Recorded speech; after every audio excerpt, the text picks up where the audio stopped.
yani hiyo kipindi inakuja.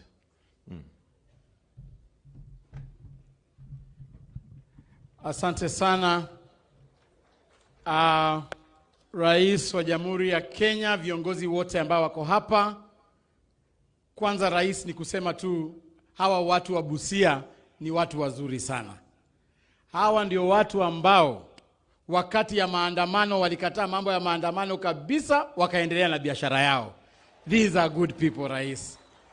Na hii yote ni kwa sababu ya uongozi mzuri, transformative leadership ya gavana wa kaunti ya Busia. He is an open-minded leader. Yeye ni mtu ambaye hata kama hayuko upande moja na sisi kisiasa, yeye anafanya kazi na serikali ambayo imechaguliwa ndio alete maendeleo katika Busia County. Tunasema asante sana gavana kwa kuendelea kuwa hivyo. Ni kuomba tu viongozi wetu wa mkoa wa Magharibi, mnajua katika kitabu, kwa sababu kila mtu anahubiri, acha nisome tu Bible, mimi niende nikae chini.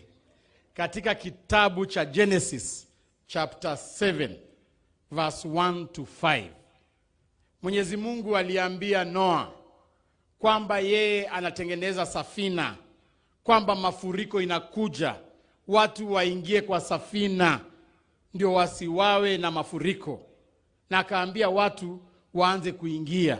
Mimi ningependa kuomba kwa unyenyekevu jamii yetu ya mkoa wa Magharibi, safina imeundwa na rais wetu William Ruto. Amenituma mimi Noah kuwaomba, tafadhali ingieni kwa safina, tafadhali, mafuriko isiwamalize. Mheshimiwa Ojamong, ingia kwa safina. Hii Kiswahili mingi unaongea hapa, uongelee ndani ya safina tafadhali. Tusiongelee nje, mafuriko ikuje muzame. Mimi nawaomba tafadhali msimame na rais, kwa sababu rais ndio rais wa Jamhuri ya Kenya. Na ningependa tu kuleta salamu za kiongozi wetu Mheshimiwa Musalia Mudavadi, amepeana salamu zake, mmempokea? Vile vile pia ningependa kuleta salamu za spika wetu Moses Masika Wetangula, mumezipokea?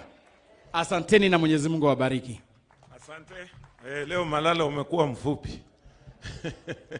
Asante sana. So wacha nichukue wakati huu nimuite our cabinet secretary Mheshimiwa Babu na Mwamba aweze kuendesha hiyo kipindi inakuja. Alafu ndio tuone. Karibu.